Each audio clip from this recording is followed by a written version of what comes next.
how did your dad feel about the boys going into the military during World War II? What was he was alive, what was going on?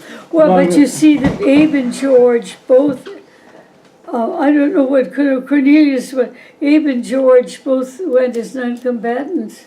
They didn't go shoot. And you know, when you see how Abe, now of course I don't know if that kept George from, if George had, whatever happened, George didn't fulfill his calling, and that's what happened. I witnessed to George. George had a calling of a ministry upon his life, and he said, I know, sis, I know, but don't push me. Don't push me.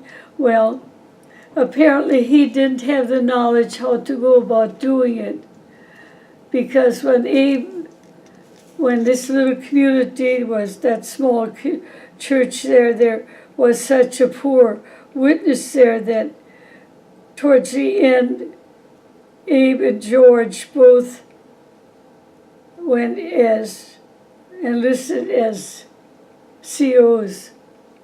And of course, Abe went to Florida and he became a mechanic. He oiled up the planes and ships and stuff. But when it came, the war got bad, they just took all these COs and stuck them in the infantry for a week and then sent them over to Germany. They didn't have any choice. You're infantry, they went to Germany.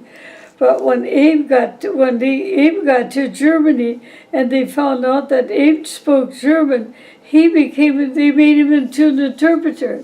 He said they gave him a German book and gave him 24 hours now to stand. Now he was an interpreter.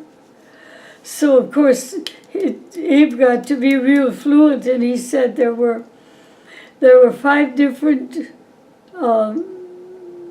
whatever way they spoke it. He said he could go to 4 of those places and claim that's where he was born, because that's how fluent Abe became in the German. And Abe had no German training, only what he had learned, the Low German and what he'd heard in church. And then when the war was over, they made him into a military police. So Abe got, it was terrible, some of the stuff that he went as a military police, but he was always on this side of, protection where he was. But of course, George is the one that got zapped. Cornelius then did, but because Cornelius had it, I guess he must have had that hearing problem or whatever. He became a chauffeur for the general. So some were Dad's prayers covered everything up around about. Then even though George's was a fatality, he's the one that was sent to Guam, and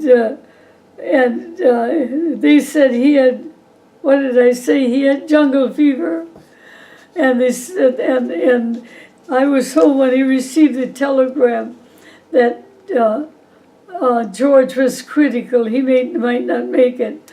Well, they flew him over to Colorado, and he made it, but he never made it. He never made it mentally. He became he spent most of his time in the what? VA hospital. Yes, he spent most of the time but that's why. Of course, the boys were of age. The war was being pushed, and already he knew when he was his son-in-law, my husband, see, newcomer, they say, if you come home, we're going to hang you. And he still was brave enough to go home. But when he sat he didn't go on the farm, he stayed in the hotel. And when he was sitting there, he was telling, and all of a sudden they started gathering around. But Bert Mason was the at the desk, and he saw what was happening, and he had been a friend of, because he'd learned to know your dad, so he went in around. He took Dan and said, "Come with me," and he took him behind the desk and him, so they couldn't do anything. So he was protected there. And he said the next morning, of course, everybody was frightened and nobody was, everything was, but that night, Bert Mason watched over him.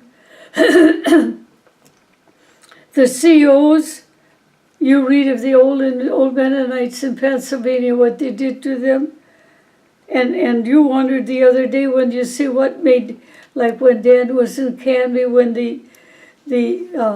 Dan was in charge of this whole thing. There were 5 areas, but the one in the grocery was a general in the army, and he resented the fact that here was a manager that was a CO, and he got after they got after the night watchman, because one day, when Dan used to have everything taken care of, but this evening he said, I think I need to go and check on something. And when he went back, the night watchman was already on duty.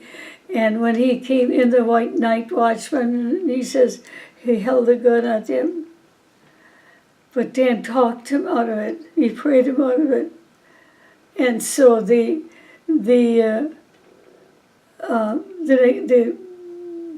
night watchman, knowing that whoever sicked him into it, he went, the next morning they found he had killed himself. So you see how he was set. And James, when we came to Relic Falls, nobody was going to rent us a house. This old CO, the board of directors accepted him, but nobody. This right after they didn't want. We lived in a pretty shabby. The first house we had was pretty shabby house. Anyway, they were where there were COs, and some places where you have in a big group where there are a lot of them. Like when he went to camp. Like when he went to camp, he was government protected. So anyway, he would.